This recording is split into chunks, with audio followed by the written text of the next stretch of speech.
¿Consideramos a la marihuana como una droga? ¿Te afecta en el sistema o no te afecta? Nunca es bueno. Que en ciertas circunstancias pueda tener algún efecto benéfico, sí. ¿Cómo podemos bajar el estrés? Si no tuviéramos estrés, moriríamos. El tema del estrés es no poderlo gestionar. ¿Dormir mal, alimentarnos mal, contribuye a tener más estrés? Sin duda lo tiene. Automáticamente también impacta deteriorando más al organismo. ¿Nos enfermamos solo por las bacterias y los parásitos?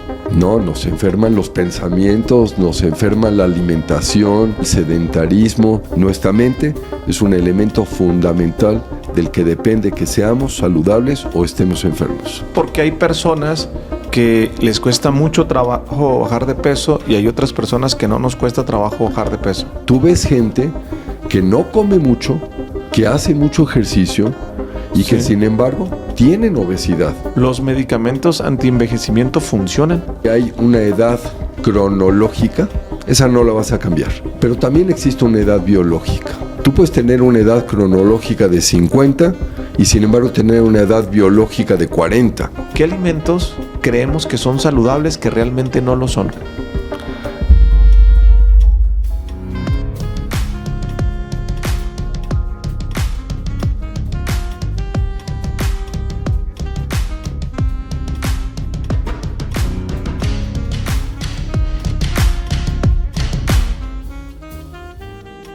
El día de hoy entrevistamos al doctor Alexander Cruham.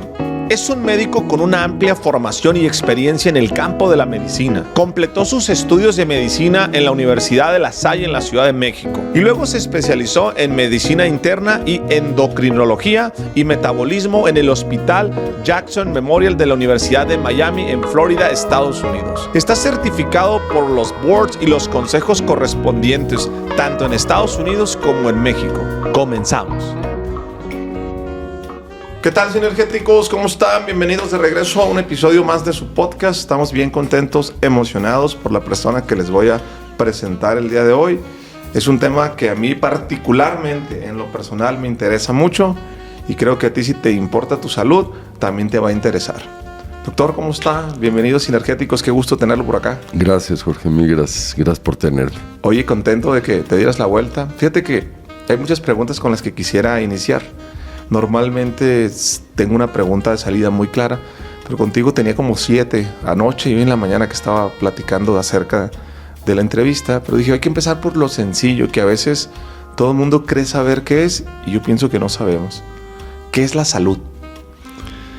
Es una gran pregunta, porque la mayor parte de la gente piensa que salud es ausencia de enfermedad y la verdad, salud es esa condición indispensable que determina qué es lo que vamos a hacer en la vida, los alcances que vamos a tener, hasta dónde vamos a llegar y nuestra capacidad de gozo. Yo te lo resumiría básicamente como es vivir a plenitud física, mental y emocional. Ahora, ¿qué necesitamos para tener buena salud? Conciencia, entender que el cuerpo tiene que ser cuidado, entender que tenemos muchas influencias, que hay muchas cosas que nos benefician y nos afectan, que no quiere decir que no podemos gozar, pero sí tenemos que cuidar este cuerpo si queremos permanecer en él mucho tiempo. ¿Qué es la medicina funcional? La medicina funcional, Jorge, es una respuesta a un cambio que ha habido en los últimos 30, 40 años del tipo de problemas de salud que hoy enfrentamos. Porque cambió la situación. Antes nuestros problemas más importantes eran infecciones y eran trauma, eran cuestiones de daño, sobre todo por malas situaciones laborales. Y hoy lo que estamos enfrentando es una epidemia realmente de enfermedades crónico-degenerativas. El tema de diabetes, obesidad, arteriosclerosis, cáncer, demencias, artritis, enfermedades autoinmunes.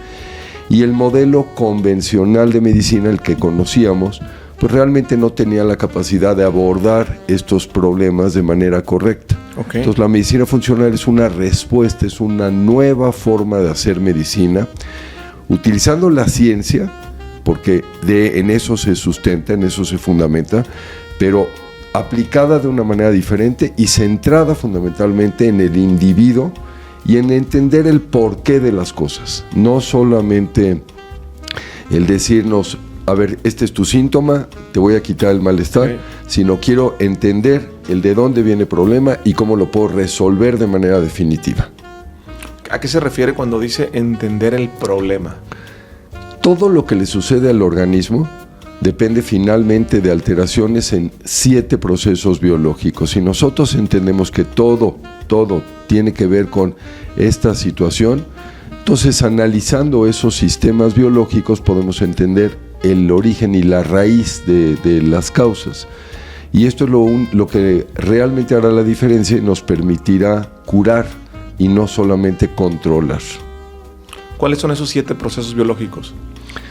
Asimilación, que significa cómo el organismo capta todo aquello que requiere para desempeñar sus funciones. Aquí estamos hablando primariamente del sistema digestivo porque estamos absorbiendo nutrientes, pero también absorbemos a través de la piel, absorbemos a través del sistema respiratorio, por supuesto que es muy importante la luz del sol, el aire fresco que respiramos, entre otras cosas. En segundo lugar, biotransformación y eliminación, que quiere decir cómo procesamos y eliminamos aquello que le hace daño al organismo, no solamente productos de desecho que estamos produciendo continuamente, sino todos los tóxicos con los que entramos en contacto. En tercer lugar, defensa y reparación, sistema inmune. Pero esto no es solamente protegernos de agresores, también es reconocer a nuestros propios tejidos, evitar la transformación de células benignas en células cancerosas. Transporte, que no es solamente sistema circulatorio y linfático, también tiene que ver, por ejemplo, con cómo trasladamos elementos de un lado a otro del organismo y cómo se comunican el interior con el exterior de la célula. Integridad estructural, que implica que desde la célula más pequeñita hasta el órgano más grande del cuerpo tengan sus características específicas para poder hacer lo que les corresponde. Comunicación, que es cómo se vinculan los sistemas biológicos entre sí, cómo se conecta todo a través de hormonas, de neurotransmisores, de mediadores inflamatorios, mediadores inmunológicos y finalmente generación de energía. Cómo producimos la energía que necesitamos para que el organismo haga lo que le corresponde hacer. ¿Qué es la medicina, doctor? Estilo de vida. La medicina de estilo de vida es, digamos, surge posteriormente, de hecho apareció en 2004. Resulta, Jorge, que de todas estas enfermedades que te decía hace un momento, las enfermedades crónico-degenerativas, resulta que hoy esas son el 80% de todos los problemas que tenemos y todos los problemas además que tienen los sistemas de salud en el mundo. Y esto es fundamental porque, bueno, pues estamos rebasados, o sea, hoy simplemente no podemos controlar toda esta epidemia. Bueno, pues de ese 80% de padecimientos, el 80% depende de malos hábitos de vida. Entonces, el cómo vivimos es lo que hace que aparezcan esos problemas, es lo que llamamos enfermedades autoinfligidas. Pues la medicina de estilo de vida reconoce esto y es la que, basada en ciencia, en toda esa información que hoy tenemos, dice, a ver, vamos a enfocarnos en 6 aspectos. Si esos 6 aspectos los controlamos, los mejoramos, automáticamente vamos a evitar la aparición de estos problemas. ¿Cuáles son esos 6 aspectos? Nutrición e hidratación, ejercicio y movimiento, calidad del sueño, control de estrés, relaciones interpersonales y abuso de sustancias. Esto significa tabaco, drogas y alcohol. Ahora, si tú lo ves esto en una pirámide, la base de la pirámide debe ser esa medicina de estilo de vida. Después viene la medicina funcional, que es en cierto modo la comprensión de todos estos mecanismos que hay en el organismo, el cómo funcionamos, el cómo está, vamos a decir, estructurado todo. Arriba de esto vendría la medicina convencional, la que todos conocemos, sí. La medicina que se fundamenta sobre todo en medicamentos, en fármacos. Y al final vienen intervenciones más agresivas como cirugía. Bueno, pues la base de la pirámide es donde tenemos mayor capacidad de intervención y con menos riesgos. Y conforme vamos subiendo en la pirámide, pues tenemos menos impacto y con más riesgo. Doctor, cuando dice estos 6 aspectos, si los trabajamos muy bien en la vida, ¿podemos evitar que nos dé entonces cualquier enfermedad crónica o solamente bajamos el porcentaje? No, lo puedes evitar, Jorge, porque esto tiene que ver con epigenética. Hoy sabemos que la información de la herencia solamente es una parte. De hecho, si lo ves en términos genéricos, podríamos decir es el 30%. Okay. O sea, el 30% de tu probabilidad de desarrollar alguna enfermedad de estas que yo estoy diciendo es 30%. Eso no lo puedes cambiar. Ese es el paquete con el que llegamos al mundo. Sí. O sea, todavía hoy no podemos cambiar esos genes. Estamos en camino, ¿eh? Por cierto, hay información muy interesante que ya empieza a dejarnos ver que en breve seguramente eso se va a poder cambiar. Okay. Pero el punto es que el 70% restante sí lo podemos modificar. Y ese 70% depende de estos 2 factores. Uno de ellos es el estilo de vida y el otro es medio ambiente. ¿Por qué medio ambiente? Por toxicidad. Entonces, esto significa que a través de estos 2 elementos, de este medio ambiente y del estilo de vida, podemos influenciar cómo funcionan los genes. Podemos activar o inactivar genes. Entonces, ya no tenemos que pensar que la herencia es una sentencia, es un determinismo, lo podemos cambiar. Doctor, menciona hacer ejercicio, dormir bien, y hasta abajo dice evitar el uso de sustancias, alcohol, drogas. Si alguien fuma marihuana, si alguien... porque he escuchado, se escucha mucho el tema de si hay que regularla, que no hay que regularla, esta no te hace daño, al contrario, te relaja. ¿Te afecta en el sistema o no te afecta? ¿Consideramos a la marihuana como una droga? Consideramos a la marihuana como una droga. Gran pregunta. O sea, yo creo que el tema es, como todo en la vida, uso cotidiano, uso regular, recreativo o digamos, continuo. Yo te hablaría en este sentido, Jorge, y nos estamos metiendo a otro terreno. Yo, en principio te diría, o sea, desde el punto de vista de salud, nunca es útil, nunca es bueno. Vamos a ponerlo ahí. Hay que partir de ahí. Vamos a ponerlo ahí, ¿de acuerdo? Ahora, que en ciertas circunstancias pueda tener algún efecto benéfico, sí, ¿de acuerdo? Entonces, yo creo que la forma de responder esto es decir, o sea, el organismo no está diseñado para recibir estos elementos. Vamos a empezar por ahí, ¿de acuerdo? Entonces, si somos muy estrictos, la respuesta categórica es no. Pero, si te va a ayudar en ciertos aspectos, de manera muy moderada, probablemente te diría yo, no lo voy a satanizar, lo voy a entender. Quiero entender que el individuo en ciertas circunstancias puede recurrir a esto, pero no convertirlo en un hábito que literalmente día a día esté dañando al organismo. Doctor, menciona también la palabra estrés, que hoy yo hago una pregunta en mis conferencias. ¿Quién de aquí tiene mucho estrés? Y normalmente el 100% levanta la mano y hasta gusto le da levantar la mano. Yo digo, ay, cabrón, está bueno el negocio. Normalmente la gente se ríe, pero yo digo, oye, el 100% de la audiencia normalmente levanta la mano. Y el estrés nos puede generar una enfermedad. ¿Cómo podemos bajar el estrés? Entendamos primero el estrés como un mecanismo de supervivencia, no como una enfermedad. Vamos a empezar por ahí.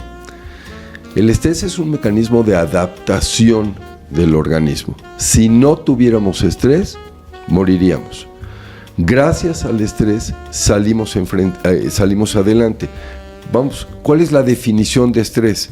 Es la respuesta del organismo ante un agresor real o percibido. Sí. Entonces puede ser algo que ni siquiera alguien más detecte, pero yo lo siento y eso es suficiente para generar una reacción. El tema del estrés es no poderlo gestionar, es que lo saquemos de proporción. Tengo que tener estrés en la vida porque además eso es lo que me va a empujar a hacer cosas. Y gracias a eso crezco y me desarrollo. Y voy haciendo que mi organismo cada vez tenga más y más herramientas para enfrentar esos elementos.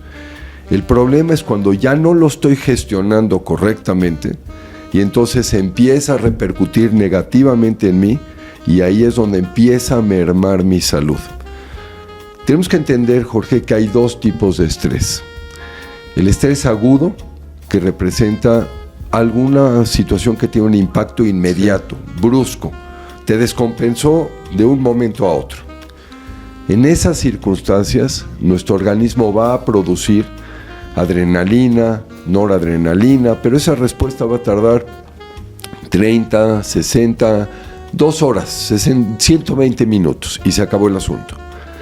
Pero por el otro lado tenemos el estrés crónico. Este estrés crónico es el que se mantiene a lo largo del tiempo. Y si tú analizas, no somos animales sencillos. Tenemos continuamente una mezcla de elementos. Entonces tengo muchos factores que determinan un estrés crónico y encima de esos aparecen otros más que son estrés agudos. Entonces, ¿qué sucede en estas circunstancias? Es una suma de agresiones.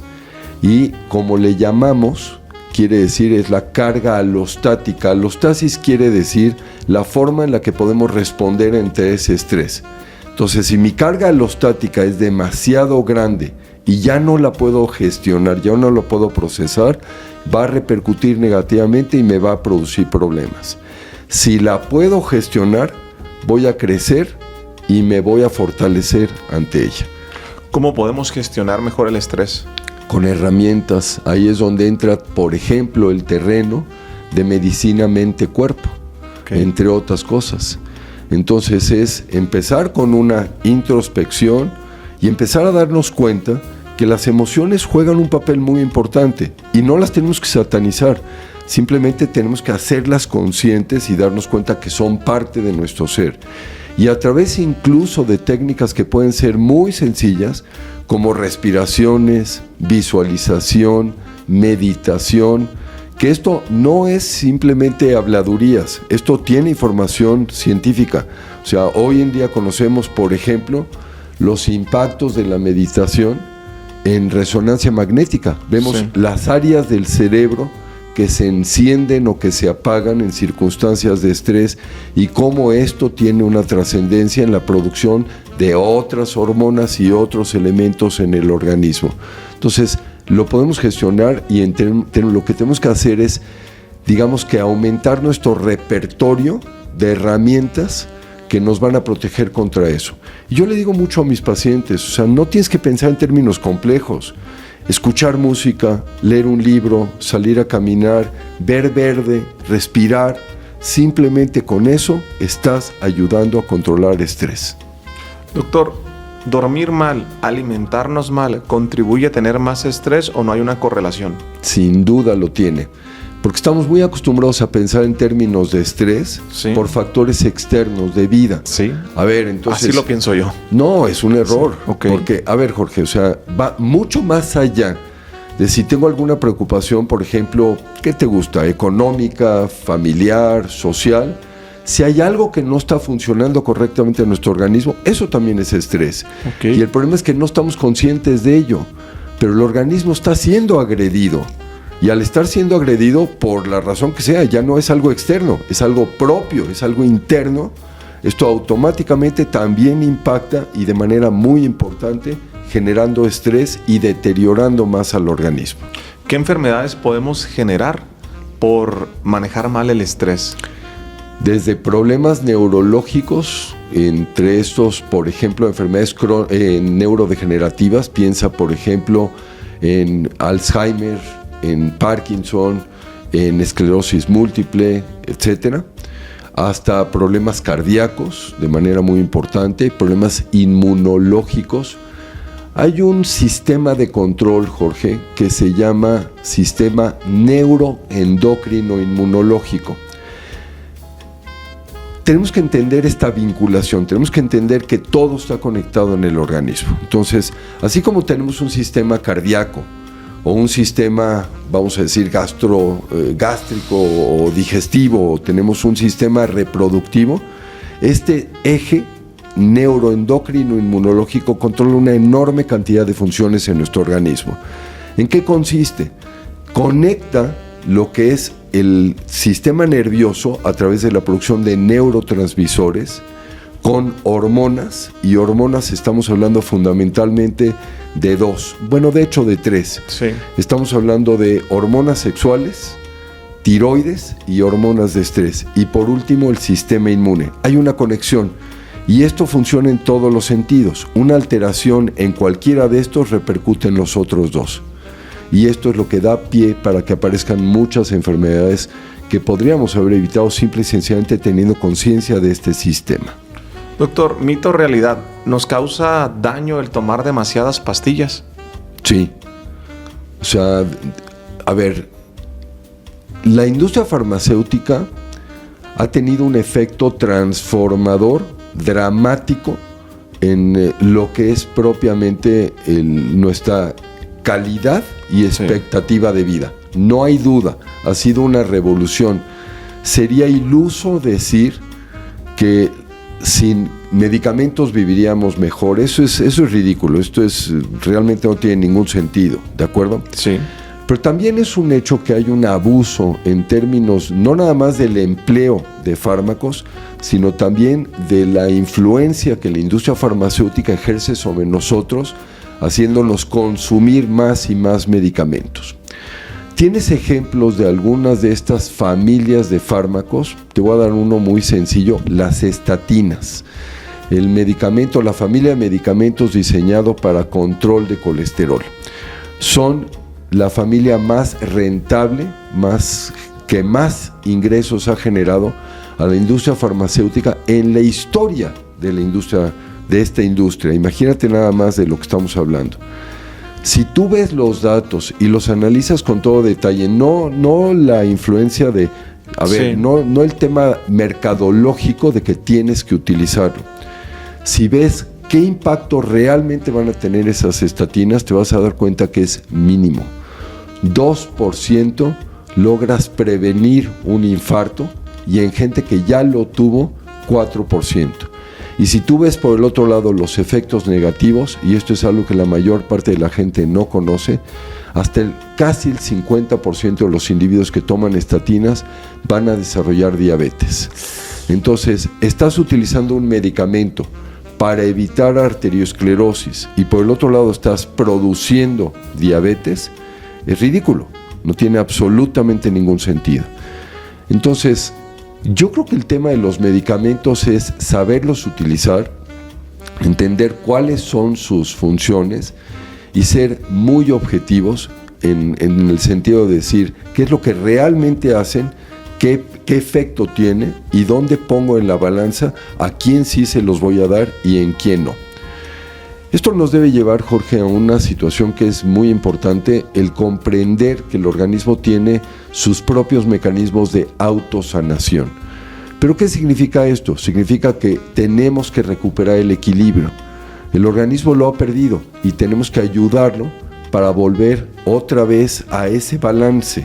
Y si así lo hacemos, automáticamente vamos a empezar a corregir esas alteraciones que tenemos y además, obviamente, todo va a empezar a funcionar como debe de ser.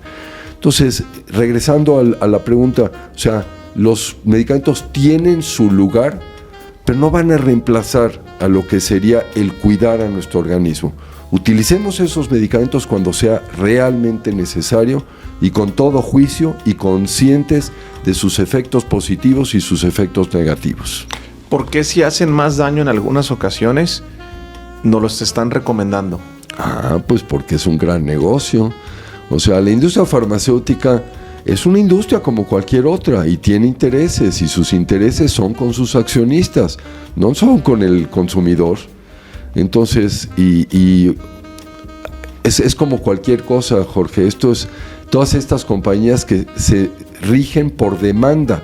Hay una demanda, voy a suplir esa demanda. En el momento en que ya no la haya, obviamente ya no estoy produciendo el fármaco. Entonces, mientras haya un interés por consumir el fármaco, ahí va a estar.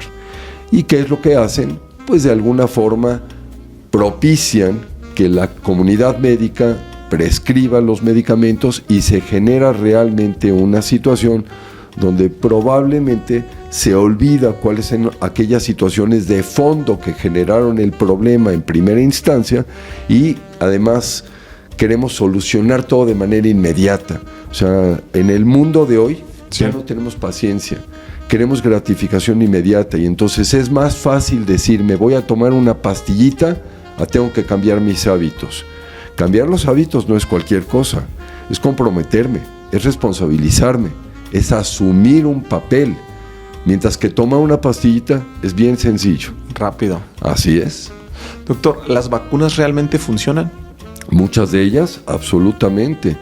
O sea, Jorge, somos muy jóvenes y no venimos de la época, te voy a dar el ejemplo de la poliomielitis. Pero si tú hablas con gente que hoy tiene arriba de 80 años, te van a platicar de cómo vivían con la angustia cuando niños de saber si se iban a levantar caminando al otro día o iban a tener una parálisis, porque muchos de sus amigos, de sus compañeros, terminaron teniendo problemas que los incapacitaron de por vida. Entonces, las vacunas, muchas vacunas, han salvado vidas dramáticamente y han representado realmente un enorme avance en la medicina. Doctor, ¿nos enfermamos solo por las bacterias y los parásitos? No, nos enferman los pensamientos, nos enferma la alimentación, nos enferma el sedentarismo, todo contribuye en un momento dado. O sea, somos individuos que tenemos un cierto grado de fragilidad conviviendo con una extraordinaria fortaleza. Pero tenemos que entender que no estamos aislados en una burbuja de cristal. O sea, estamos conectados con el mundo y ese mundo de muchísimas maneras nos agrede y nos agrede de manera continua. Entonces es un error pensar que esto es nada más infecciones, lo que de alguna manera nos pueden, vamos a decir, deteriorar físicamente. Hay muchísimas cosas. Y fíjate la forma en la que te respondí. Lo primero que te dije es no, incluyendo pensamientos. O sea, nuestra mente es un elemento fundamental del que depende que seamos saludables o estemos enfermos. ¿Cómo nos enferman los pensamientos? Cambiando, o sea, alterando nuestras narrativas. O sea, tú te consideras una persona enferma, te consideras una persona, vamos a decir, débil, fracasada en tantas áreas. Simple y sencillamente empezamos a creernos estas situaciones y sabemos, por ejemplo, que esto tiene un impacto, no solamente desde el punto de vista emocional, Jorge, esto tiene un impacto auténticamente en el sistema inmune. Los primeros estudios que sabemos realmente, que conocemos con certeza de esto, provienen de los 80s, sí, con la epidemia del SIDA. Y se veía cómo aquellos individuos que tenían ya la enfermedad, no nada más el virus, el VIH, sino los que tenían ya la enfermedad como SIDA y que tenían, por ejemplo, un buen apoyo social, grupos sociales que, vamos a decir, estaban con ellos en todos los sentidos y además eran gente que tenía una actitud positiva, automáticamente su sistema inmune generaba el tipo de células que les permitía enfrentar al virus del SIDA. Y no eran casos inusuales, o sea, teníamos casuísticas muy grandes de gente que simplemente por su apoyo alrededor, o sea, todo lo que su estructura de soporte podía enfrentar al virus y entonces no desarrollaban esas enfermedades que terminaban matando a estos individuos. Las emociones conectan directamente con nuestro sistema inmune, entre otras muchas cosas. Doctor, ¿por qué se da la obesidad? El modelo actual para explicar obesidad es el modelo del balance de energía. Okay. Y ese modelo de balance de energía simplemente te dice, esto es una ecuación de suma y resta de calorías. ¿Cuántas calorías ingieres diariamente a través de la alimentación? ¿Cuántas gastas a través de tus actividades físicas? Si gastas menos de lo que estás ingiriendo, se va a quedar acumulado en tu organismo y eso es obesidad. Ese es el modelo actual. Detente un momento, Jorge, y analiza esto que acabo de decir. El pensar de esta manera deposita la responsabilidad en el individuo, lo culpabiliza y le dice, eres tú, tienes malos hábitos de vida, no tienes realmente la fuerza de voluntad, entonces te falta disciplina y debido a eso tienes obesidad. Cada vez está siendo mucho más evidente que ese modelo es un modelo fallido. En principio, porque no responsabiliza ni a los gobiernos ni a las empresas. Y te menciono esto porque hoy sabemos que una enorme influencia determinante de la epidemia de obesidad es que se han generado lo que llamamos ahora ambientes obesogénicos. Entonces esto no es un tema nada más de querer o no querer, de si me puedo cuidar en la alimentación y voy a hacer actividad física. Hay todo un entorno que está propiciando el aumento de peso. A eso súmale otros dos elementos que son clave. Por un lado, genética. Y hay dos conceptos aquí que son muy importantes: nutrigenética y nutrigenómica. Nutrigenética significa los genes que yo tengo, cómo responden ante las circunstancias. Por ejemplo, tú y yo no somos iguales en el sentido de, por los genes, lo que comemos, qué efecto, qué impacto va a tener en nuestro organismo. Es muy simple, o sea, es posible que tus genes digan, a ti te conviene consumir una dieta de estas características y a mí de estas otras. Y si consumimos los mismos alimentos, por tus genes es posible que tú tengas menos riesgo de desarrollar enfermedades como hipertensión, diabetes u obesidad, y yo, comiendo los mismos alimentos por mis genes, puedo tener mayor propensión a ello. Nutrigenómica, por el otro lado, es cómo lo que comemos enciende o apaga genes, los activa o los inactiva. ¿De acuerdo? Ahora, adicional a esto, ahora sabemos en el nuevo modelo que trata de explicar obesidad, es el modelo que habla de la influencia de, digamos, la relación de carbohidratos con insulina. Sabemos que hay toda una serie de elementos adicionales que participan en todo esto. Te voy a dar un par de ejemplos muy sencillos. Microbiota intestinal. Así de simple y así de complejo al mismo tiempo. El equilibrio de ciertos microorganismos que conforman nuestro microbioma intestinal, la microbiota, determina si vamos a tener o no vamos a tener una tendencia a obesidad. Entonces, ahora entendemos que hay muchos factores. Toxicidad es otro. Si yo no elimino tóxicos correctamente, esto favorece, entre otros muchos efectos, lo que se llama disrupción hormonal. Y esto implica que ciertas hormonas no van a funcionar correctamente. Una de ellas, muy importante, la insulina. Entonces, no es tan simple como decir una suma y resta de calorías. Es mucho más complejo y además, esto es lo que nos lleva a lo que hoy se denominan problemas perversos. ¿Qué significa estos problemas perversos? Significa que hay tantos participantes en un momento que están afectados, hay tantos intereses que no hay una solución, vamos a decir, de blanco o negro. Hay muchísimos tonos de gris entre esos dos extremos. Entonces, si yo quiero hacer ciertas cosas, vamos a pensarlo en términos de política de salud pública, ¿de acuerdo? O sea, tenemos una responsabilidad con la sociedad. Quiero controlar obesidad, quiero controlar diabetes. Era lógico pensar, por ejemplo, en el etiquetado en alimentos. ¿Tú crees que el Instituto Nacional de Salud Pública pudo implementar todas las medidas que quisieron para el etiquetado en salud? Obviamente no. ¿Por qué? Porque había muchos intereses, entre otros de la industria, particularmente la industria alimentaria, que no permitieron que se ejercieran realmente todos los controles que tenía que haber.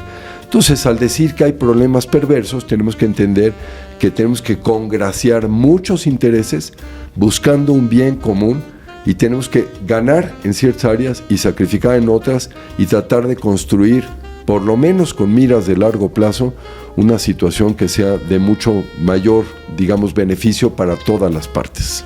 Doctor, entonces, ¿por qué hay personas que les cuesta mucho trabajo bajar de peso y hay otras personas que no nos cuesta trabajo bajar de peso? Porque puede tener que ver con tu genética, puede tener que ver con cuestiones como mencionaba yo, de toxicidad, entre otras cosas, hormonas, mencionaba yo el tema intestinal y por supuesto tus hábitos. Entonces, es cierto, tú ves gente que no come mucho, que hace mucho ejercicio y que sin embargo tienen obesidad. Y es terrible cuando van al médico y el médico les dice, eres tú, no te cuidas.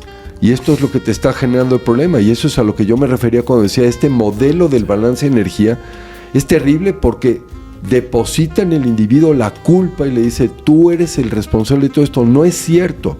Ahora, de que se puede bajar de peso, sí, a pesar de todas estas situaciones.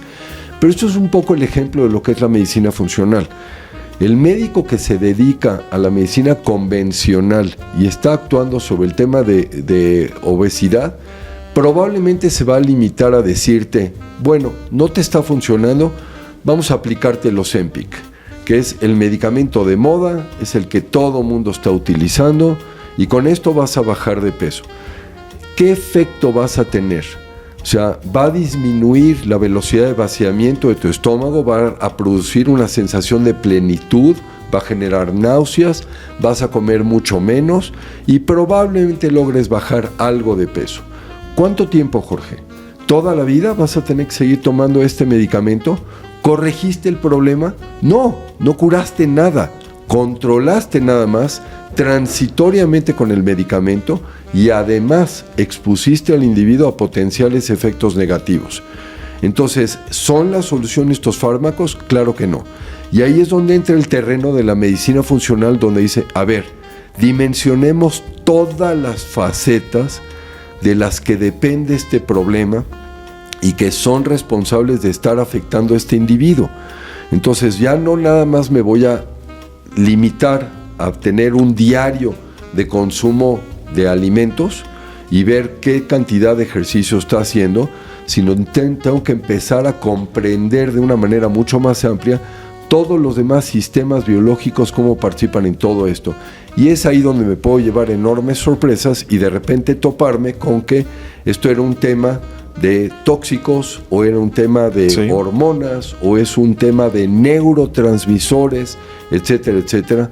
Y al final del día, si soy suficientemente ordenado y sistemático y soy empático con el individuo, puedo llegar al fondo del asunto y puedo darle una solución definitiva a su problema. Me gusta mucho la palabra empatía. ¿A qué te refieres? Desarróllame eso con ser empático, porque hoy los doctores, lo digo con todo respeto, tengo algunos amigos doctores que bueno, conmigo son mis amigos, pero carecen de mucha empatía. Empatía es ponerte en los zapatos del otro, es poder entender lo que el otro está viviendo y comprenderlo y además no juzgar. Entender que son situaciones por las que estamos teniendo tal o cual vivencia y tenemos que saber interpretar esto. Tradicionalmente se dice que el médico no puede ser empático porque si se involucra emocionalmente pierde la objetividad. Yo creo que eso es ridículo. Creo que solamente en la medida en la que tengamos la capacidad de sentir el dolor ajeno vamos a poder ayudar al otro. Esto es algo que aprendí de un maestro en particular en la universidad y me parece que es muy importante. Si tú ves además, Jorge, no todas las especialidades médicas están diseñadas de la misma manera. O sea, y es comprensible. No le pidas a un cirujano que se pase 2 horas en consulta. Okay. No está en su ser. O sea, no tienen la capacidad de hacerlo. ¿Por qué? Porque el cirujano está acostumbrado a enfrentar una situación y darle una solución. A diferencia del clínico, que en gran medida está lidiando con problemas que no se curan, que progresan a lo largo del tiempo. Entonces hay ciertas especialidades en medicina que son reconocidas por su capacidad de empatía. Son en las cuales tienes que tener esa comunicación. ¿Cuáles son? Medicina interna, por supuesto. Medicina familiar, que en México realmente no está muy reconocido, pero es fundamental. O sea, es el médico general. Pediatría, donde el pediatra termina convirtiéndose en el médico de la familia, incluso del papá y del abuelo, sí. ¿De acuerdo? Ginecología y psiquiatría. Son las 5 especialidades fundamentales que se caracterizan por empatía. Hay estudios muy interesantes de qué pasa con el médico en su proceso formativo en la universidad. Y curiosamente, la empatía se empieza a perder a partir del tercer año de la carrera. Okay. Los 2 primeros años estás en la universidad. Es lo que llamamos ciencias básicas. Es donde conoces de anatomía, de fisiología, conoces, por ejemplo, de farmacología, todas estos elementos que son como los pilares, los cimientos de la medicina. Los siguientes 2 años son los cursos clínicos, donde llegas al hospital. Entre otras cosas, uno de los cambios importantes, los primeros 2 años se te permitía cuestionar, se te permitía dudar, es más, se te motivaba, porque ese es parte del proceso de aprendizaje. ¿Por qué ocurre tal o cual cosa? Y tenías que analizar y poner en duda para tener el conocimiento más certero. Pero llegas a los cursos clínicos, a los hospitales, y entonces ahí estás en gastroenterología, en cardiología, endocrinología, neurología, etc. Y de repente te topas con que ya no se te permite cuestionar. Las cosas son como son, y además quien se supone que debería de estarte educando, típicamente son los médicos de base, que lo hacen muy poco, o los residentes. Los residentes están saturados de trabajo, no tienen tiempo para el estudiante, okay. Y mucho de lo que saben ni siquiera es real. O sea, mucho de lo que saben, se decía en la especialidad, que más del 50% de lo que aprendes, lo aprendes de tu residente, o sea, tu superior. Okay. Y más del 50% de lo que te enseña es equivocado. O sea, no tiene realmente un sustento. Entonces, va perdiéndose esa empatía, y lo que ves y lo que vives con el residente es esa sobresaturación, esa carga de trabajo, y empiezas a aprender esa situación de demeritar al paciente. Y ya no lo ves como un ser doliente que requiere de tu cuidado, de tu compasión, sino literalmente empiezas a verlo como parte del trabajo cotidiano. Y por eso sabemos que en el tercer y cuarto año de la carrera es donde la empatía empieza a desaparecer. Después, una vez que terminas ya tu proceso te gradúas como médico, probablemente hay otros intereses que contribuyen a la pérdida de esa empatía, por ejemplo, intereses monetarios. Empiezas a verlo ya como un modus vivendi, esto es lo que tengo que hacer, cuántos pacientes tengo que ver al día, o sea, y se perdió ese contacto humano, y yo creo que es una de las grandes tragedias, y ese es uno de los puntos que caracteriza de manera muy importante a la medicina funcional, es precisamente el fortalecimiento de la relación médico-paciente. ¿Por qué? Porque solamente a través de ese vínculo puedes conocer al individuo y puedes entender el origen y la naturaleza de sus problemas. ¿Cómo es ese vínculo? Escuchándolo, viéndolo a los ojos, teniéndole respeto, no juzgándolo. Así de sencillo. No es rocket science. Es simple y sencillamente entender que estás en contacto con otro ser humano y conectar con ese ser humano. Y no es una cuestión de tiempo, esto no es algo que vamos a medir por cuántos minutos inviertes para poder conectar con el individuo.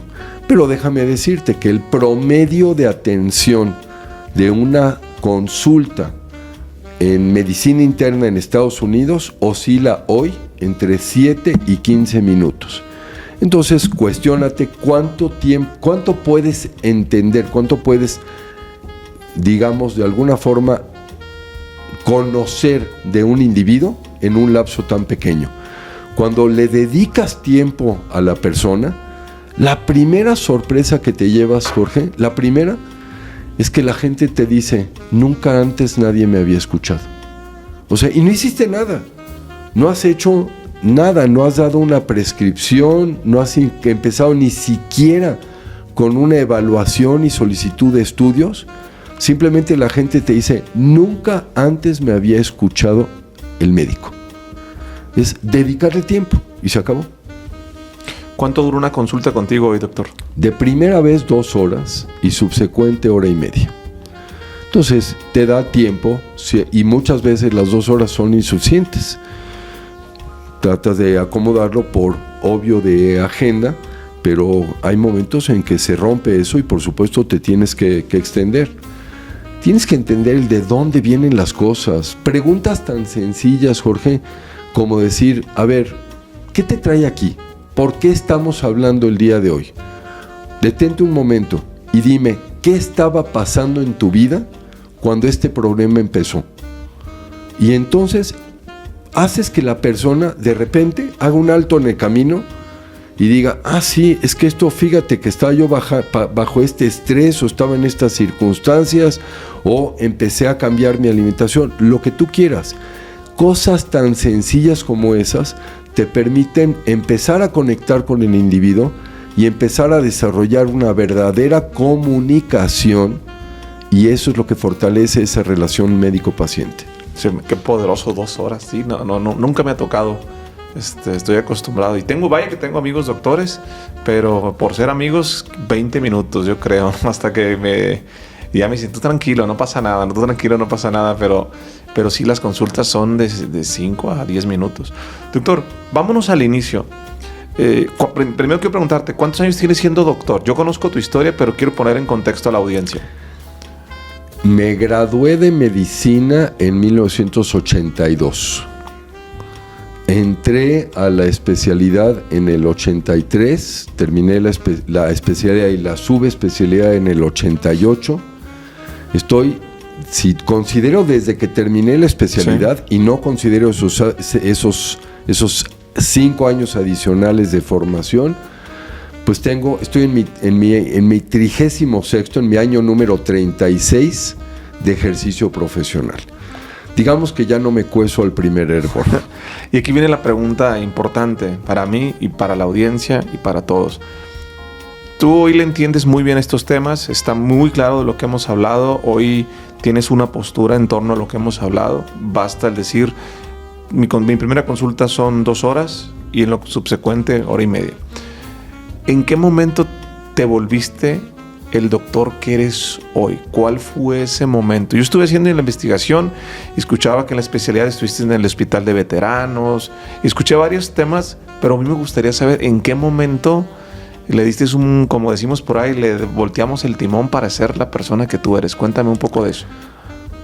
Yo creo que esto es algo que lo tienes que tener y yo creo que todos lo tenemos. Yo no creo ser ningún ser especial. Creo que cualquiera tenemos esa capacidad de entender al otro individuo y conectarnos humanamente, ¿de acuerdo? Ok. Pero, o sea, sí te puedo hablar de anécdotas desde muy temprano en mi etapa formativa. A mí me tocó vivir, yo hice mi especialidad y subespecialidad en Estados Unidos. Sí. Y como decía yo hace un momento, yo llegué en 1983. La epidemia de SIDA en ese momento estaba en una situación terrible. De hecho, el término SIDA se había acuñado apenas en 1982. Okay. Y te puedo decir que para el momento que yo terminé mis primeros 3 años, que fue medicina interna, más de la mitad de mis pacientes eran pacientes con SIDA. Y en aquel entonces, Jorge, no teníamos nada que hacer con ellos, nada. Esto fue mucho antes de que existieran todos los medicamentos que hoy ya existen, los retrovirales, etcétera, con los cuales podemos controlar muy bien el VIH. Y todos nuestros pacientes fallecían. Y era terrible y te daba una oportunidad de hablar mucho con la gente. porque además yo estaba en una de esas ciudades que tenía una mayor concentración de pacientes con SIDA. Eran 4 realmente en Estados Unidos: Nueva York, San Francisco, sin duda, que es donde había, pues literalmente se había generado una gran parte del problema por la comunidad gay. La ola se hizo ahí. Exacto, digamos que empezó mucho ahí. Los Ángeles, y yo estaba en Miami, en Florida, que también tenía una alta concentración por otras razones, por otro tipo de comunidades. Pero yo hablaba con la gente, o sea, era uno de los puntos importantes, entender qué era lo que estaba pasando. Yo regreso a México, empiezo mi trabajo profesional, y llevaba yo cerca de 20 años, o sea, de hecho llevaba yo 19 años, cuando estaba yo terriblemente frustrado por sentir que mi propósito de vida no se estaba cumpliendo. Mi propósito de vida como médico era poder hacer una diferencia, poder ayudar, poder cambiar vidas. Y lo que yo estaba viviendo es que, a pesar de hacer todo lo que se supone que tenía que hacer, siguiendo todos los lineamientos aceptados internacionalmente, mis pacientes terminaban deteriorándose y falleciendo. Y eso me llevó a mí una confrontación de vida, de decir, ¿qué estoy haciendo? O sea, esto no tiene ningún sentido.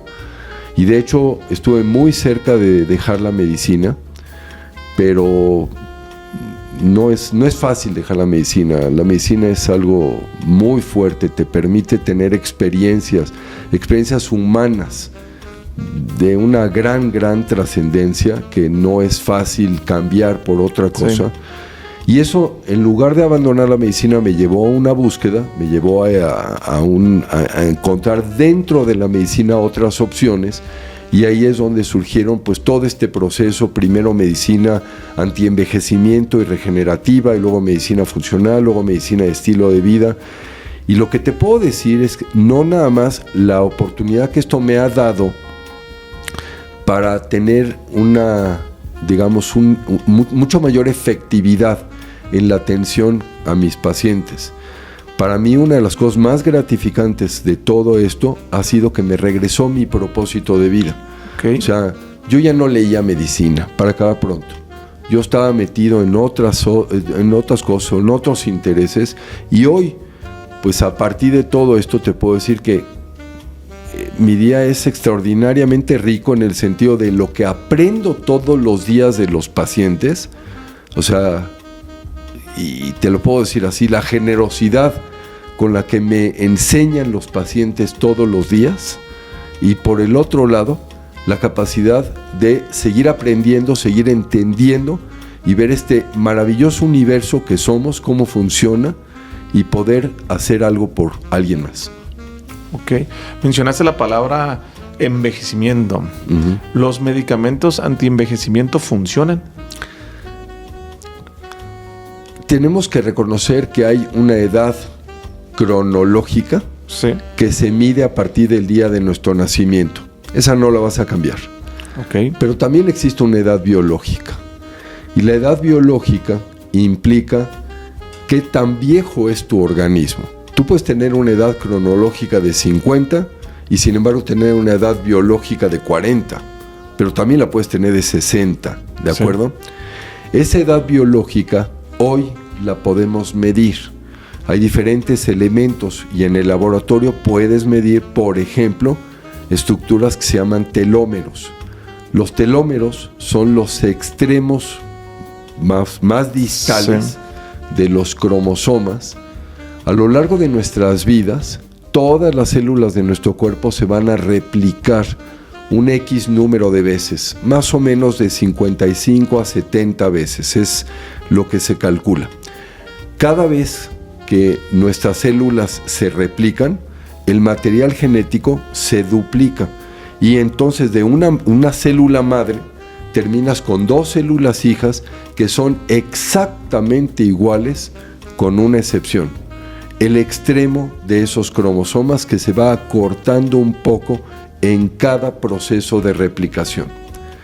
Cuando llegas a cierto límite en esa replicación y tus telómeros se van haciendo más cortos, eso hace que todo tu material genético sea más inestable. Y esa es la razón por la que la mayoría de estas enfermedades crónico-degenerativas ocurren a una edad mayor. Esto no significa que no tengamos cánceres en la infancia o no tengamos hoy diabetes, por ejemplo, desde edades muy tempranas. Pero si lo ves en el grueso, en la mayor proporción de la población, te vas a dar cuenta que eso ocurre en etapas más adelantadas en la vida. Y uno de los puntos tiene que ver precisamente con este acortamiento de los telómeros. Al ser más inestable nuestro material genético, eso nos hace más susceptibles a poder desarrollar estas enfermedades crónico-degenerativas. La edad biológica, sin embargo, es modificable. Esos telómeros no los podemos revertir. O sea, aquí hay un tema muy interesante. Hay una enzima que se llama telomerasa. Y esta telomerasa reconstruye telómeros. Pero resulta que las células benignas no tienen telomerasa. Las células cancerosas sí. Eso es lo que le confiere inmortalidad al cáncer. Tú pones células cancerosas en un plato de cultivo y lo mantienes en condiciones adecuadas en un laboratorio, y esas células van a vivir eternamente. 1, 10, 15, 30, 100 años y nunca se van a detener. ¿Por qué? Porque pueden ir reconstruyendo sus telómeros. Nosotros no podemos reconstruir esos telómeros, pero sí podemos evitar el acortamiento y en cierto modo podemos revertirlo un poco. Y ahí es donde entran los hábitos de vida. Entonces, la edad biológica depende de cómo vivo, depende de cómo me cuido. Y esos 6 factores de los que hablábamos previamente son los que son determinantes en la longitud de nuestros telómeros y la edad biológica. Y esto nos lleva al concepto de envejecimiento exitoso. Todo el mundo vamos a envejecer. A ver, es una falacia decir que no vamos a envejecer. O sea, hablar de antienvejecimiento es absurdo. Entonces, promover antienvejecimiento como una cuestión estética, esto es hablar solamente de lo que sería propiamente, digamos, la cuestión externa, el cascarón, ¿de acuerdo? O sea, yo lo que argumento y lo que le digo a mis pacientes es, si cuidas lo que hay adentro, por fuera, también el cascarón va a estar en mejores condiciones. Si solamente te limitas a los aspectos estéticos, y entiendo el funcionamiento de la medicina estética. Me tomó muchos años entenderlo, muchos años entender por qué alguien podía entrar a un quirófano sin necesitarlo.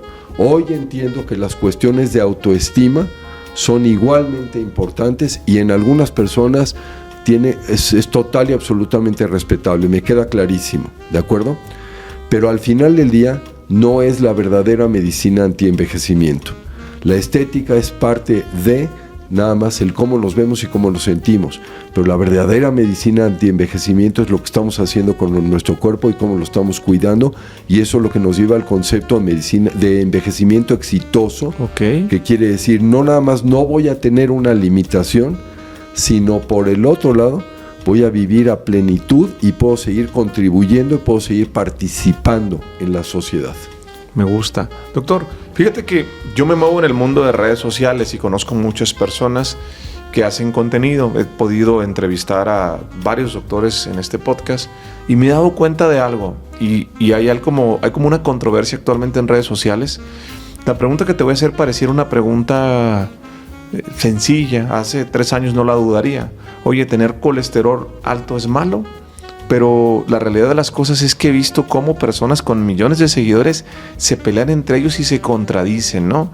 Los que hablan de los veganos, que esto no está bien. Y yo veo que la gente está en una postura, doctor, de cruzar los brazos. ¿Y a quién le hago caso, no?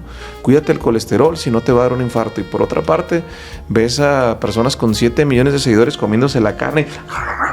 Y dice, el colesterol es bueno, que no te engañen los doctores. Ya, cabrón.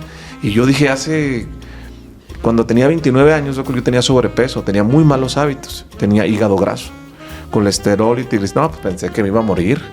¿Va? Y me tomé, me acuerdo, Epabrmex, Ursofal, me acuerdo todos los medicamentos, te los puedo memorizar. 2 años, hígado graso fase 1, y nomás llegué y hígado graso fase 2, y luego creo que es el 3, el 4 y cirrosis. No, dije, pues ya estoy en el 2. Durante 2 años batallando con hígado graso. Obviamente pesaba 105 kilos.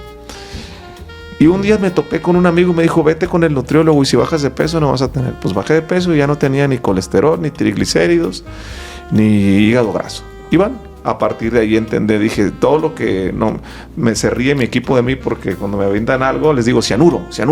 Yo codifiqué a mi mente que el empanizado y mi comida favorita eran los empanizados. Me fascinaba, pero yo veo un empanizado y les digo, eso es cianuro. Pues es la única forma que yo entendí para decir, eso me va a hacer daño a mi hígado, ¿no? Pero el punto de esto es que hoy me encuentro mucha gente diciendo, come carne, demasiada carne. Y me acuerdo yo de antes, decía, no, bájale a la carne, que porque... Entonces yo mismo me pasa que digo, ¿a quién le hago caso? No se ponen de acuerdo entre ellos. Y el tema es que mucha gente tiene mucha influencia. ¿Qué pasa ahí? Mito, realidad. ¿Tener colesterol alto es malo, no es malo? ¿Qué sucede? Estás tocando no uno, sino varios temas simultáneamente.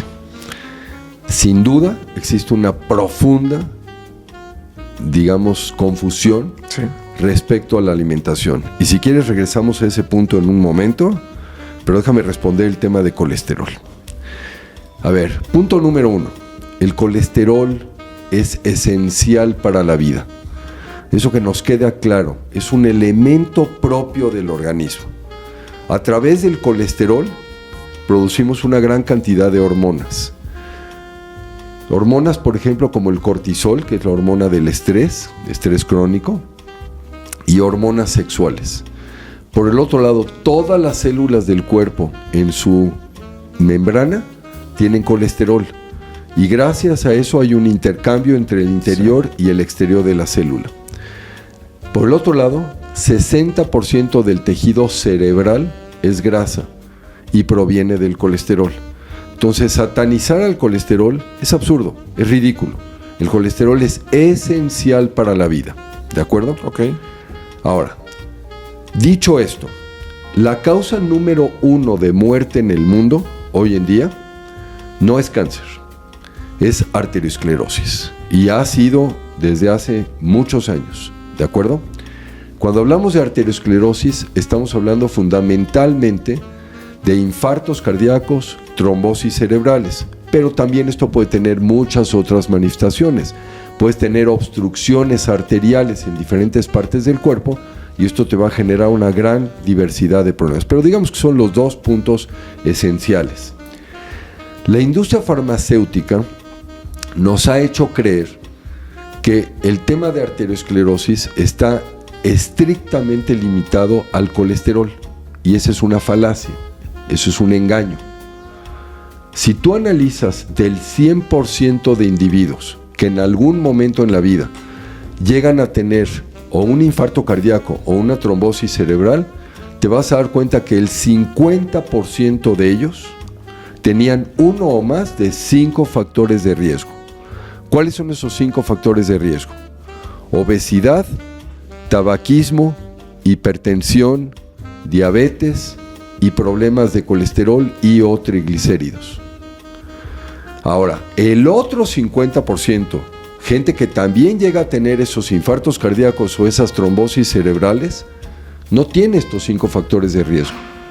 Y en ellos lo que se reconoce son una cantidad enorme. Si me dices cuántos, más de 390 factores que se consideran factores secundarios de riesgo de arteriosclerosis.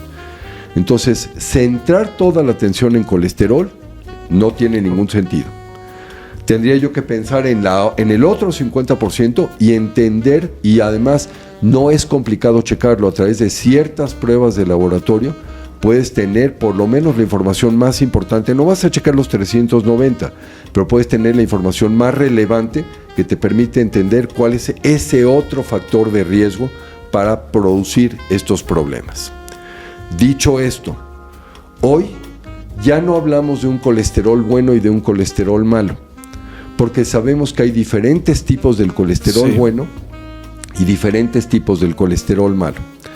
Hasta hace no mucho tiempo, Jorge, pensábamos que arteriosclerosis era parte simple y sencillamente del depósito de colesterol en nuestras arterias hasta que progresivamente se fueran tapando, llegar el momento en que se obstruyeran y entonces vendría el infarto, porque simplemente no fluiría la sangre, no llegaría a donde tenía que llegar. Sí.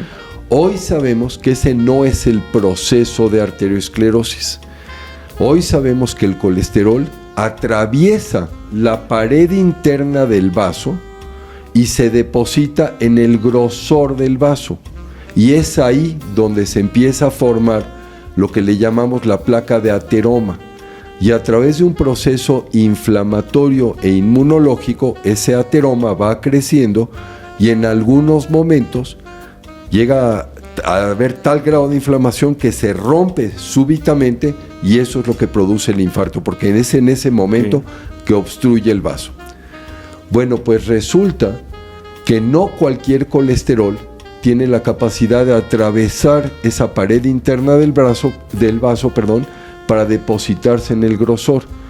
Entonces, hoy sabemos que todo el tema de colesterol depende de 3 elementos: el número de partículas, el tamaño y la densidad de estas.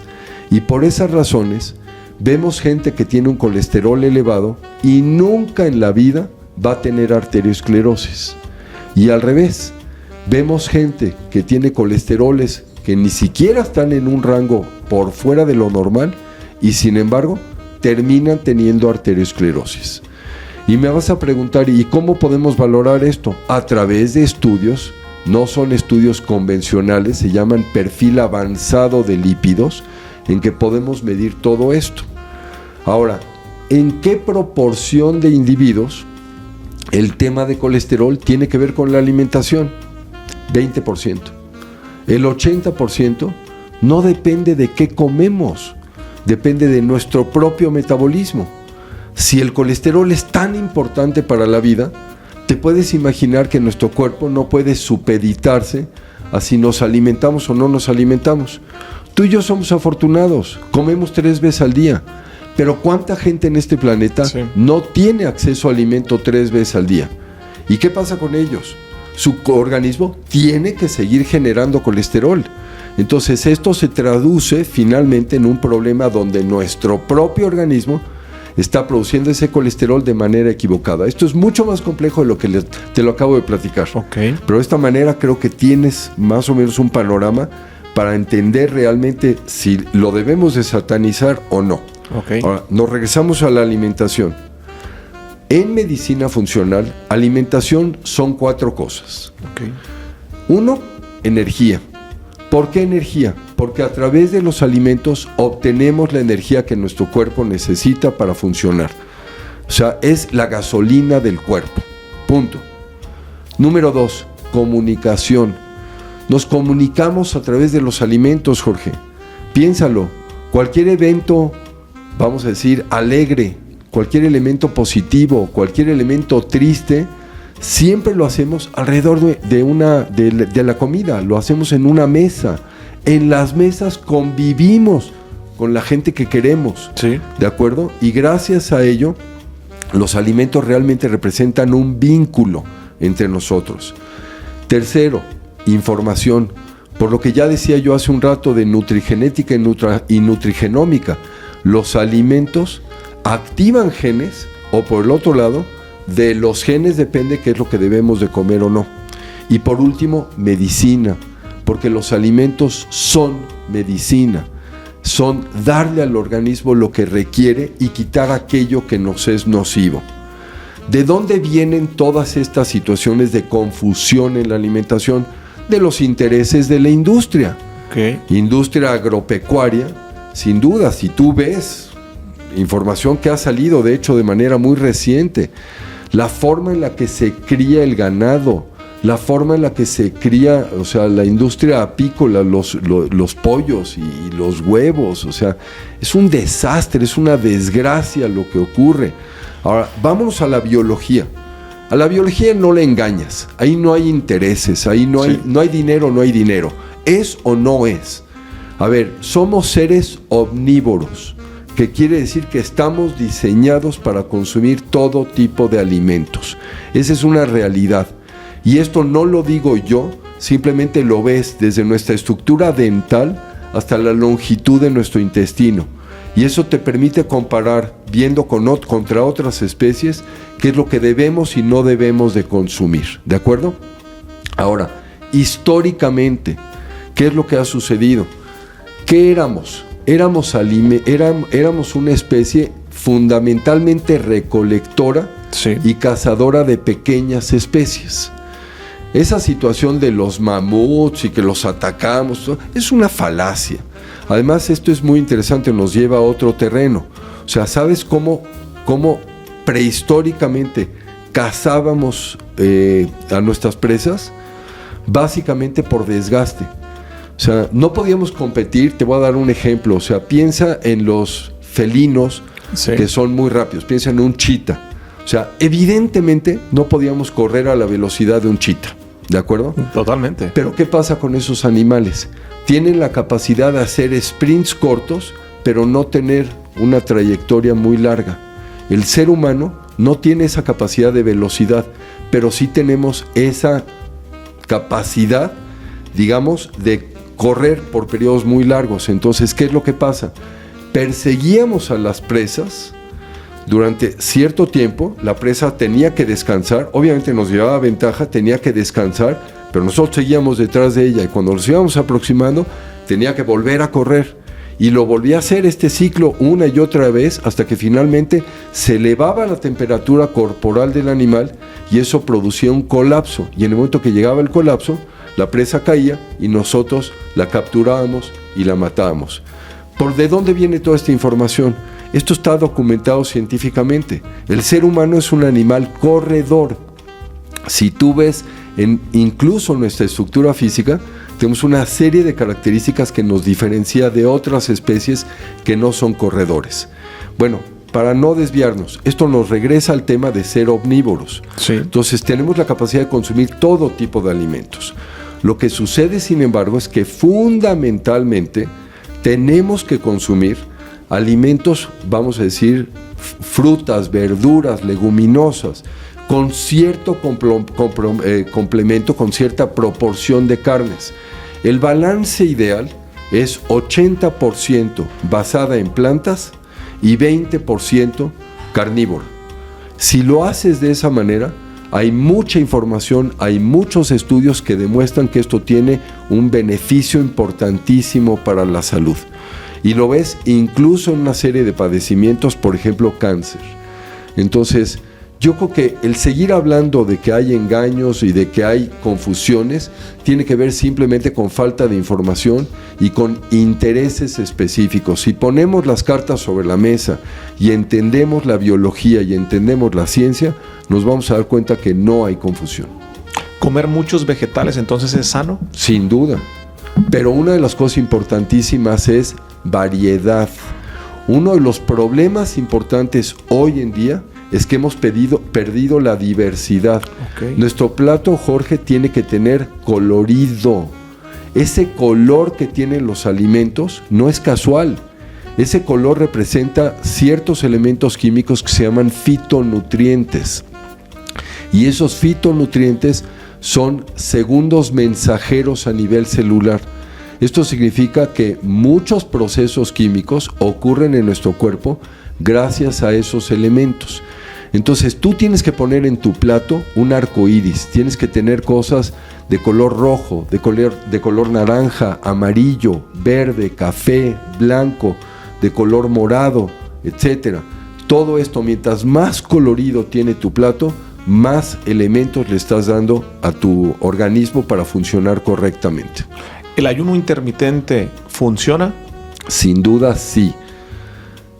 El líder en esta investigación es el doctor Walter Longo, que él y su grupo están en la Universidad del Sur de California en Los Ángeles y son los que han venido trabajando de manera muy importante precisamente en entender los ayunos.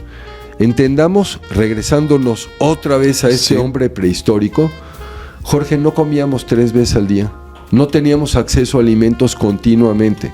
Nuestro cuerpo y nuestros genes estaban mucho más adaptados a carencias que a sobrealimentación.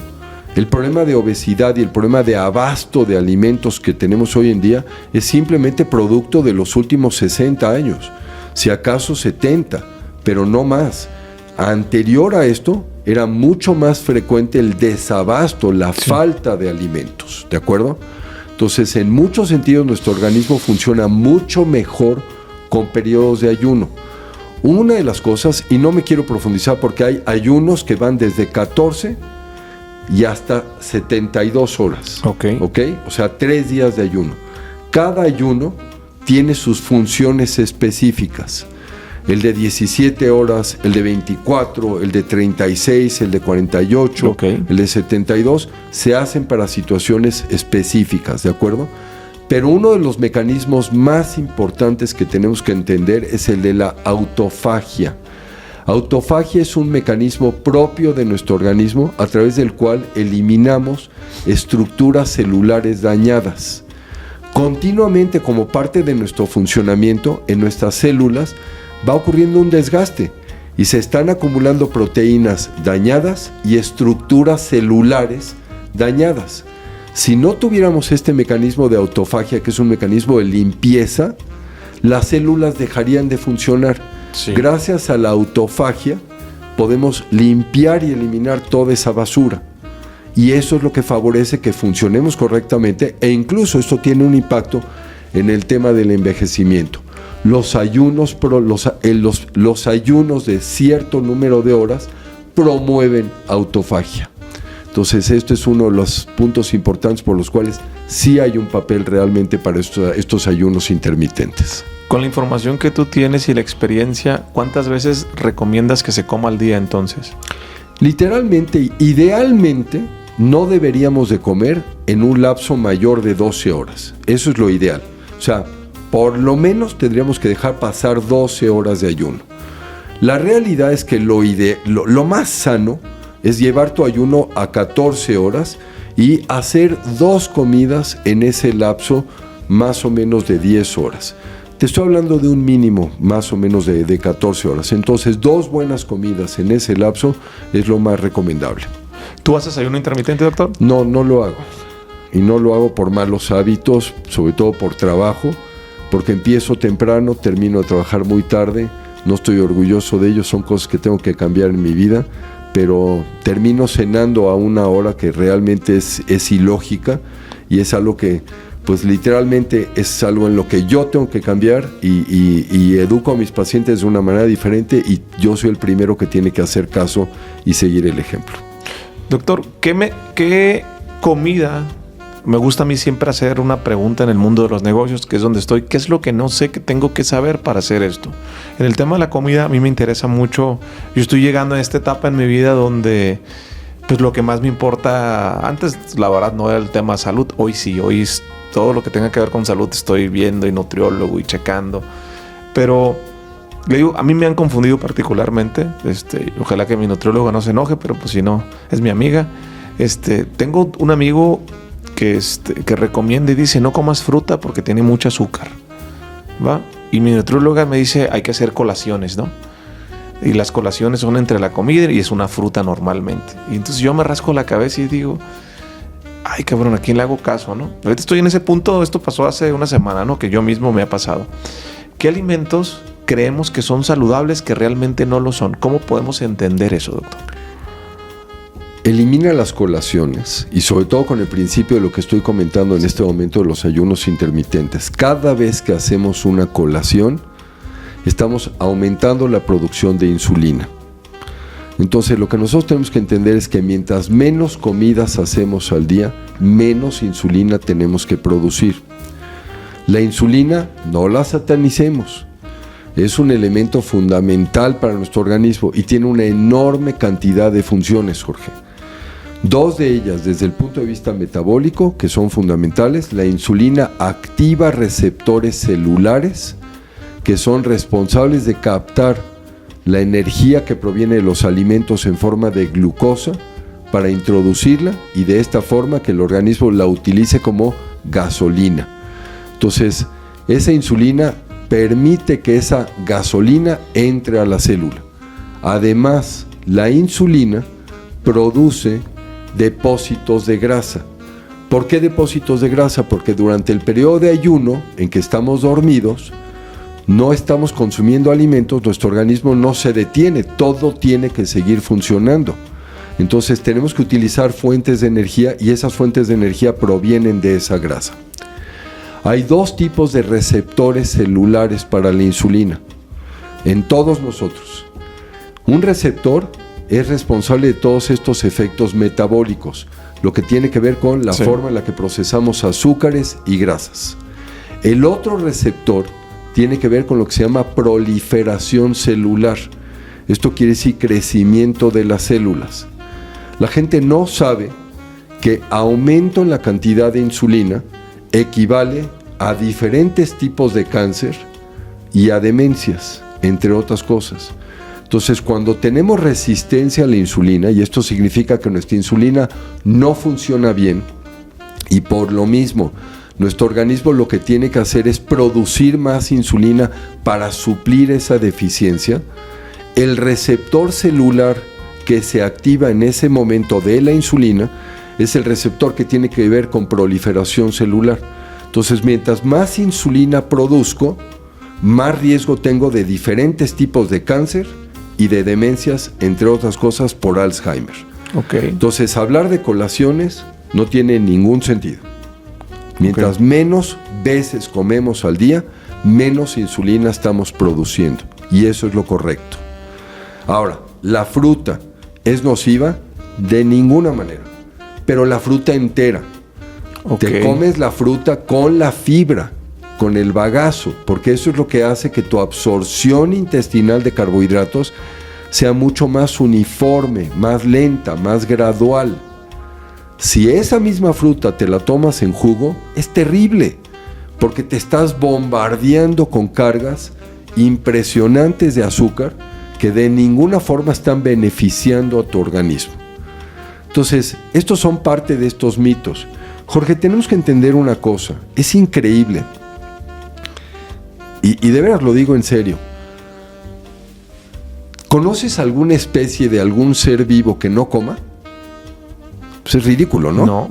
Pues es evidente. O sea, siempre, para sobrevivir cualquier especie, por supuesto, se tiene que nutrir. Sí. Esto es lógico, ¿de acuerdo? Si piensas en términos de medicina, ¿desde cuándo existe la medicina? Desde que el ser humano es ser humano. Sí. ¿Ok? De una forma o de otra. Llámale como quieras. Chamanismo, brujería, herbolaria. Siempre ha habido medicina. ¿Estamos de acuerdo? Estoy de acuerdo. Bueno, ¿desde cuándo sabemos de la nutrición? La nutrición es una ciencia muy joven. ¿Pero qué tan joven es? Realmente las primeras investigaciones, los primeros descubrimientos que nos permitieron entender todo el tema de la nutrición vienen de finales del siglo XVIII.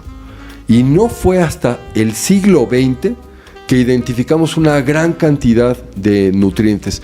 ¿Sabías, por ejemplo, que las vitaminas se descubrieron a partir de los 1930? O sea, tenemos menos de 100 años de conocer las vitaminas. O sea, nada más para darte una idea. Entonces, es una ciencia tan joven que desafortunadamente todavía no se ha afianzado, y además, como decíamos, hay tantos intereses que participan en un momento dado en generar confusión, particularmente en la industria alimentaria, en contubernio en muchos sentidos también con la industria farmacéutica, porque a la industria farmacéutica le interesa también que estemos enfermos. Entonces vamos a hablar claro, porque hay un convencionalismo en todo esto, hay una coparticipación, vamos a llamarlo de alguna forma, ¿de acuerdo? La realidad, sin embargo, es que se dicen muchas cosas y se genera mucha confusión, y lo que nosotros tendríamos que entender es otra vez la biología. Como decía yo hace un rato, la biología no le engañas. ¿Qué es y qué no es? ¿Y cuál es la ciencia que hay detrás de todo esto? Esto no es un tema de modas, es un tema de qué es lo que ha pasado. Y cuando yo te hablaba hace un rato de problemas perversos, un ejemplo de esto son los transgénicos, los alimentos transgénicos. A ver, entendamos por qué surgieron. surgieron porque en el mundo había hambre y había que hacer que las cosechas fueran más productivas. Remóntate, eres muy chavito, tú no te acuerdas o no habías ni nacido, pero si tú te acuerdas, en los 70s, en los 60s, el problema en el mundo era de hambre. En África la gente se moría por cientos de miles y por millones, ¿de acuerdo? Sí. Y había que hacer que las cosechas fueran más productivas. Esto dio pie a los primeros transgénicos. El modificar esos granos para que tuvieran mayor resistencia, pudieran sobrevivir a condiciones más adversas y entonces la cantidad que se cosechara fuera mucho mayor. Y a partir de entonces ha habido por lo menos 3 cambios transgénicos de ciertos granos. Esto no es algo menor. Nuestro organismo se tiene que adaptar a esto. Esto implica lo siguiente, o sea, implica que cambiaste la genética, cambiaste las proteínas, sí, y de repente nuestro organismo tiene que aprender a lidiar con esto. Hay un dato que es un dato menor si tú quieres, pero que tiene gran relevancia. Se calcula que para que cambie el 0.2% de nuestro genoma, de nuestro material genético, deben pasar 20,000 años. Como especie, somos agricultores desde hace 10 a 12,000 años. Nos tomó 10 a 12,000 años empezar a convivir con ciertas proteínas que podíamos empezar a asimilar y utilizar en nuestro sistema digestivo. Y de repente, de los 60s del siglo pasado, ahora, sí, que estamos hablando de 60 años, tenemos estas 3 modificaciones de transgénicos y de repente estamos enfrentando proteínas con las que nunca habíamos convivido. Y esto no es casual, esto es lo que ha generado, entre otras cosas, una explosión de enfermedades autoinmunes. Entonces, tenemos que pensar, Jorge, en términos de complejidad. Nada es negro o blanco, todo tiene muchos matices y tenemos que entender todas estas facetas y todas estas aristas para comprender cómo la biología está influenciada por todas estas cosas que hacemos o dejamos de hacer en la vida. Doctor, ¿recomienda, funciona tomar vitaminas, suplementos alimenticios? Sin duda sí, pero no cualquier vitamina, no cualquier suplemento. Los alimentos hoy en día no tienen el mismo valor nutricional que tenían antes, Jorge. Okay. Y esto tiene que ver con nuestras técnicas de cultivo. Antes las tierras las ponías, o sea, cultivabas y las ponías a reposar, las ponías en barbecho. Okay. Y ahora, por la productividad que tenemos que tener, ya no hay ese reposo. Las tierras ya no tienen la cantidad de nutrientes que antes tenían. Ahora utilizamos una serie de pesticidas, una serie de fertilizantes, porque tenemos que hacer que esos cultivos también, se produzcan más rápidamente, de manera más eficiente, y tenemos que eliminar plagas. Todo esto va mermando el contenido nutricional de los alimentos. Una vez que cosechaste el alimento, ¿cuánto tiempo se guarda en cámaras de congelamiento hasta que llega finalmente a tu plato? Para el momento en que consumes el alimento, de ninguna manera tiene el contenido de nutrientes que antes tenía. Y eso no es lo único.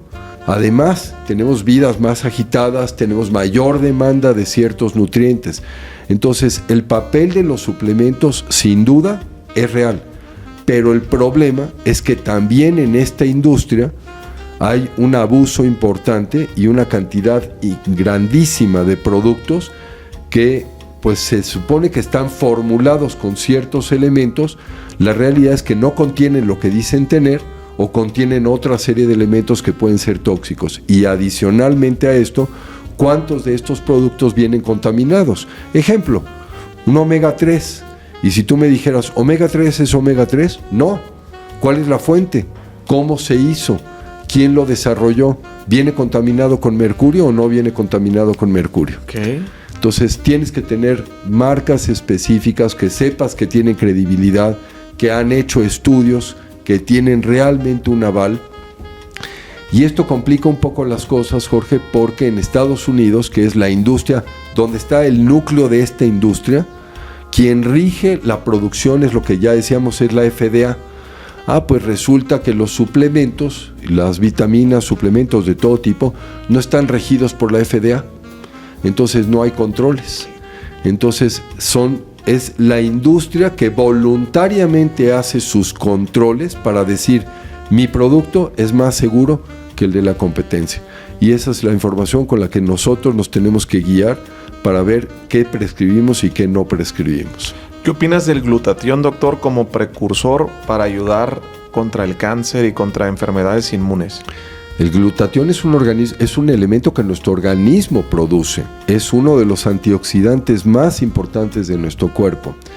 Y de hecho, cuando tú ves el proceso de desintoxicación, desintoxicar, cuando yo hablaba hace un rato de esto, sí. O sea, no es simplemente que los tóxicos estén circulando en nuestro organismo y los vamos a sacar. Los tóxicos se depositan en nuestros tejidos y al depositarse en nuestros tejidos son solubles en grasa. Para poderlos sacar tenemos que hacerlos solubles en agua y esto requiere de un proceso químico y hay 3 fases de desintoxicación.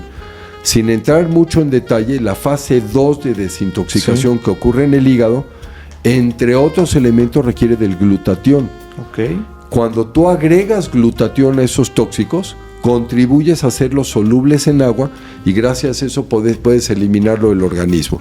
Entonces la respuesta es el glutatión es un elemento indispensable en nuestro organismo, indispensable, y una buena proporción de este elemento, entre otras cosas, nos puede ayudar no solamente a eliminar cáncer, sino muchos otros padecimientos. ¿Recomiendas tomarlo como suplemento? El problema es que no cualquier glutatión se va a absorber porque lo destruye el ácido clorhídrico del estómago. Entonces tiene que venir formulado de una manera que sea, vamos a decir, entre otras de una forma sencilla de decir, escudado contra el ácido del estómago, que pueda llegar al intestino y que tenga la capacidad de atravesar la pared intestinal. Eso tiene que ver con todas estas cuestiones, por eso te digo que no cualquier suplemento y no de cualquier marca. Doctor, ¿es recomendable la inyección? Está súper de moda ahorita la inyección para bajar de peso. El Ozempic, que es lo que decía yo hace un rato, yo no creo en ello. Y lo que ya te explicaba, sí, por supuesto. ¿Cuál es el mecanismo por el que funciona? Funciona disminuyendo la velocidad del vaciamiento gástrico, entonces genera náusea y genera saciedad. Yo no creo en ella, primero porque tiene una serie de efectos adversos, pero olvídate de estos, independientemente de si es seguro o no es seguro, vamos a asumir que lo fuera.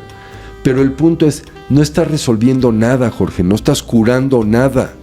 Con el Ozempic y medicamentos similares, lo único que estás haciendo es que durante el periodo en que utilizas el producto, te va a funcionar. El día que dejas de utilizarlo, se acabó. Y entonces te estás comprometiendo a toda una vida a tener que depender de un fármaco. Y por el otro lado, con el potencial de desarrollo de efectos negativos, es ilógico, es irracional. Doctor, ¿qué le recomiendas a toda la gente que llegó hasta este momento en el episodio, que nos esté escuchando, le voló la cabeza como a mí con muchos términos? A veces tomamos malas decisiones por ignorantes, por falta de conocimiento. ¿Por dónde empezar? O sea, porque a veces sucede esto, ¿no? Nos abrumamos con tanto, todo es malo, ¿y por dónde empiezo? ¿Por dónde empiezo a tener esta salud? ¿Cómo puedo aprender más de mis alimentos? ¿Cuál sería como tus pacientes, qué les dices el ABC, 1, 2, 3? Mira, yo creo que esto depende de 3 elementos fundamentalmente. Sí. Pero antes de llegar a esos 3, déjame decirte que empieza por conciencia. Sí. Por tener conciencia, decir, a ver, o sea, ¿qué es mi cuerpo? O sea, ¿cómo lo cuido? ¿Qué es lo que quiero de mi cuerpo? ¿Para qué quiero mi salud? Y en el momento que tengo claro para qué quiero mi salud, en ese momento voy a empezar a ocuparme precisamente de este templo. Porque eso es lo que es un templo, ¿de acuerdo? Tenemos que tener también una guía, una educación. Como parte de esta guía, Jorge, en su momento escribimos porque lo hice con mi padre, el libro de medicina funcional, que es un libro que no está diseñado para el profesional de la salud, sino está diseñado para el público en general. Okay. Y no es un libro que te va a dar una receta, no te va a decir, tienes que hacer esto o aquello otro. El objetivo del libro era abrir la conciencia y darnos cuenta que hay otros caminos y hay otras opciones. La industria farmacéutica nos ha hecho creer que esa es la única opción y no es cierto. Y lo que nosotros pretendimos con este libro era empoderar al individuo y darle la capacidad de tomar las riendas de su salud. Entonces, a través de una descripción mucho más profunda de lo que hemos hecho aquí, de lo que es la medicina funcional y hablando de ciertos capítulos que incluyen precisamente envejecimiento, cáncer, problemas metabólicos como diabetes, obesidad, arteriosclerosis y problemas neurológicos, realmente hacemos una semblanza, una reseña mucho más amplia de cómo puedes tomar las riendas de tu salud. Okay. Ahora, yo creo... ¿Medicina funcional se llama el libro? Se llama Medicina Funcional. Okay. Y yo creo que la respuesta real a tu pregunta depende de 3 factores que yo creo que son fundamentales. Yo creo que tenemos que conjuntar 3 elementos para cambiar la salud de la sociedad en general. El primero de ellos es gente como tú, Jorge, los comunicadores, porque ustedes son los que abren y mandan estas señales al mundo. Y en la medida en la que pues, más comunicadores se interesen de estos temas y de manera veraz, de manera objetiva, o sea, transmitan esta información, creo que van a ayudar a mover esto y hacer una masa crítica y crear conciencia. El segundo tema es educación, pero no solamente de la población en general, sino también del gremio médico. Y creo que aquí tenemos que llegar a las universidades, tenemos que llegar a los jóvenes, no solamente médicos, también nutriólogos, sí, psicólogos, asesores en salud, los health coaches, etcétera, todos los profesionales de la salud.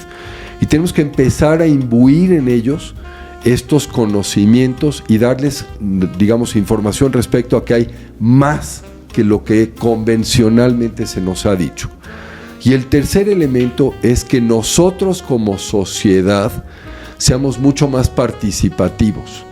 No podemos seguir viviendo en una sociedad donde la medicina se maneja de manera paternalista. Haz esto porque yo lo digo, yo soy el médico, tú asúmelo. Nosotros tenemos que empezar a exigir más y tenemos que ser buenos consumidores de servicios de salud. En México tradicionalmente somos muy malos consumidores, muy malos, no exigimos. Nadie te regala nada. Y además estás hablando de lo más sagrado, estás hablando de tu cuerpo. Entonces, ¿por qué no podemos exigir? Y en la medida en la que como sociedad empezamos a exigir, vamos a hacer que los médicos tengan que cambiar y se tengan que capacitar en estos modelos y nos atiendan de una manera diferente. Así es como yo lo veo. Yo creo que son los 3 elementos que pueden ser responsables de un gran cambio. Doctor, ¿qué se te viene a la mente? ¿Qué significa para ti 1 más 1 es igual a 3? Potencial, lo veo como expandir nuestros horizontes, lo veo quitarnos límites y darnos cuenta de que tenemos una enorme capacidad de crear y de co-crear juntos para llegar mucho más lejos de lo que hoy siquiera visualizamos. Entonces creo que es un extraordinario concepto, me gusta. Doctor, si te ponen todos los medios de comunicación, hablando ahorita de la comunicación que mencionas, y te dicen, tienes 1 minuto, el mundo te escucha, ¿cuál es tu mensaje para el mundo? ¿Qué dirías? El mundo es, nadie te va a regalar nada, tú tienes que tomarlo, tienes derecho y haz conciencia, la salud viene antes que cualquier cosa. Y Jorge, la salud no solamente del individuo, no solamente de las naciones. Por Dios, entendamos que el progreso de las naciones, entendamos que la economía y el desarrollo empiezan con la salud. Guiaste toda esta entrevista a partir del tema médico, pero podríamos hablar de lo que es la salud en el tema, no nada más de salud pública, también de economía, de productividad. Sí. Una nación saludable es una nación más rica y productiva y más feliz. Si los gobiernos lo saben eso, ¿por qué no lo están haciendo? porque hay muchos intereses y por el otro lado porque nuestros gobiernos tienen una vigencia de muy pocos años y no tienen conciencia de largo plazo. Sí. Tenemos que tener conciencia de largo plazo, tenemos que establecer planes de 30, de 40, de 50 años que nos permita entender, y además dentro de estos problemas perversos es evidente que estamos atacando ciertos intereses. Cuando yo lo estoy haciendo en este momento, cuando yo me expreso, estoy consciente que estoy tocando ciertas sensibilidades que no a todo mundo gustan, pero sí siento que tenemos que tener la capacidad de sentarnos a la mesa y de manera racional y productiva entender que hay un bien común sobre el cual todos tenemos que trabajar, incluso para las mismas empresas. Sí. ¿Qué te interesa, Jorge? ¿Te interesa hacer una venta o hacer un cliente? ¿Y por qué te digo esto? Porque si tú tienes un target, un mercado específico que es más sano, que va a vivir más tiempo, seguramente va a consumir va a tener más tiempo para consumir tus productos. Pero si tienes un mercado enfermo, aunque le vendas ahora, muy rápidamente ya no le vas a poder vender absolutamente nada. Es correcto. Doctor, agradezco mucho tu tiempo, tu disposición, que vengas a compartir con nosotros, con la audiencia, que me vengas a enseñar a mí sobre todo, que he aprendido mucho. Si te fijaste, anoté muchas cosas. Doctor, para la gente que quiera saber más de ti, de lo que haces, buscarte, alguna cita, en todo lo que tú tienes, ¿cómo te puede buscar? ¿Con quién se comunican? Nuestras redes sociales, como aparecemos en todas como Dr. Dr. Cruham. Dr. es K-R-O-U-H-A-M, y en todas las redes sociales ahí nos pueden encontrar. Ok, pues mándenle un saludo de mi parte. Nos vemos en el siguiente episodio. Acuérdense que compartir es bueno. Manden el episodio a alguien más. Saludos.